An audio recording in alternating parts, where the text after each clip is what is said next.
कैसन बानी जा आप सभी। हम आशा करते हैं सारा लोग खुश और हैप्पी होई। तो आज हम लेके आयल बनी सावन स्पेशल में घेवर के रेसिपी, जौन कि आप लोग रक्षाबंधन में बना सकनी जा, तीज त्यौहार पे बना सकनी जा। चली जा आज के मजेदार रेसिपी देख लिया जा कि हम एक एक कैसे बनेले बने। एकरा के बनावे खातिर हमें जे ले बनी 1 कटोरी घी। काकल जी के एगो बर्तन में घी के निकाल लिहल जाए। तो हम बड़ा साइज के एगो बर्तन ले बनी। अब में हम घी के निकाल ले बनी। अब काकल जी के एगो बड़ा साइज के बर्फ लिहल जाए। आप चाहे तो छोटा साइज के भी टुकड़ा ले सकनी जा। अब एक बढ़िया से काकल जी के बर्फ के साथ घी के फेंट लिहल जाए।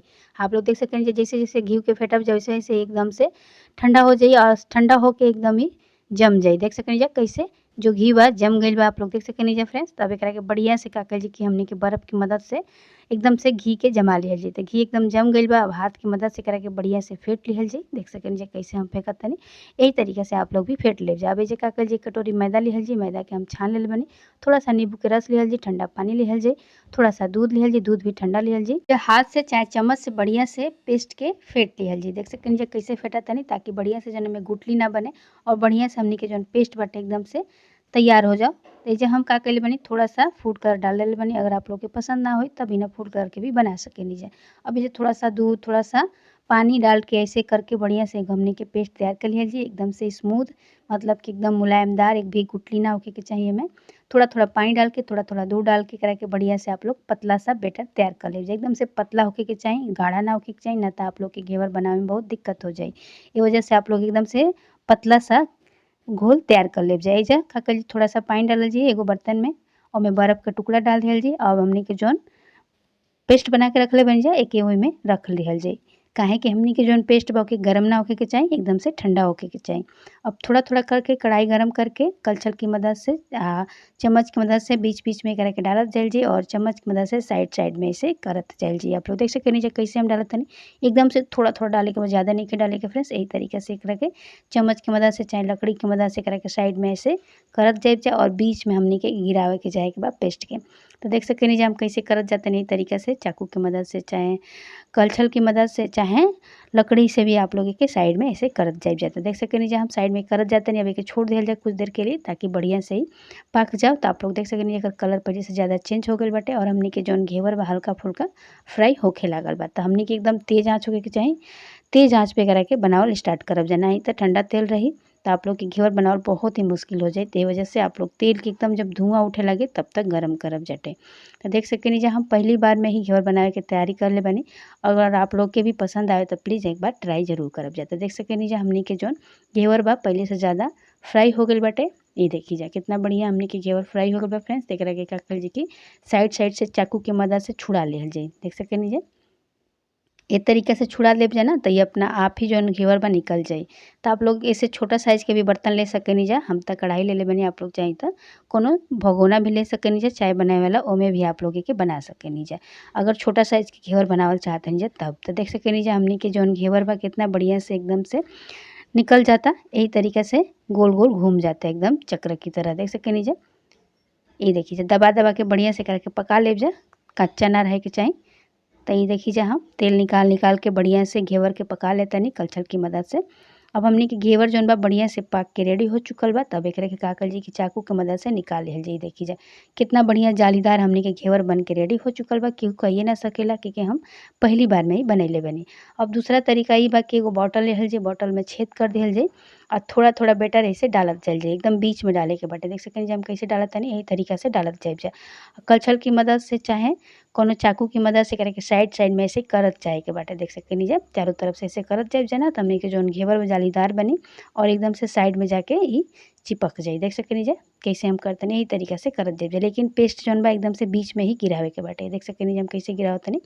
तो ये देखिए जा कितना बढ़िया से हम गिरावत नहीं। तो ये राजस्थान के बहुत ही फेमस मिठाई है, वजह घर घर में ही बनेला।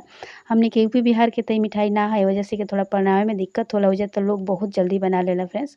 तो हमने की पहली बार बनावत हैं, लेकिन केहू कहिए ना सकेला कि हम एके पहली बार में ही बनैले बनी। और आप लोग भी हमरा अगर बतावल तरीका से बनाए जा तो पहली बार में ही घेवर बना के तैयार कर लेब जा। तो देखिए हमने के बढ़िया से दूसरा वाला भी घेवर बन के तैयार हो चुकल बा। बॉटल वाला भी बहुत ही आसान रेसिपी बा फ्रेंड्स, बहुत ही आसान बा, केहू भी बना ली। चलिए जब निकाल के रख लिहल जा, तब एक के वो प्लेट में हम निकाल के रख लेते नहीं। तो दोनों ये जो हम घेवर निकाल के रख ले बनी और हमने के दोनों जो घेवर बा ठंडा हो गई बा फ्रेंड्स। और दूसरा भी बहुत ही बढ़िया बनल बा। देख सकेनी जा आप लोग, केहू कहिए ना सकेला कि फर्स्ट टाइम हमने घेवर बनैले बानी। अब एइजा चीनी डालल जी, पानी डालल जी, थोड़ा सा इलायची पाउडर डालल जी और एगो गाढ़ा सा चाशनी बना के तैयार कर लिहल जी। जैसे रसगुल्ला के चाशनी बनावल जा सेम उसी तरह के हमनी के एइजा चाशनी तैयार कर लेवे के बा। आप लोग देख सकेनी जा, थोड़ा सा एमे चाही त केसर भी डाल सकेनी जा। हमनी के एक तरह के चाशनी बन के तैयार हो चुकल बाटे। दो तार के देख सकेनी जा, एकदम गाढ़ा वाला चाशनी बनावे के बा। अब एइजा रबड़ी बनावे खातिर हम शॉर्टकट तरीका अपनावतानी। आप लोग चाही त रबड़ी पहले से भी बना सकेनी जा।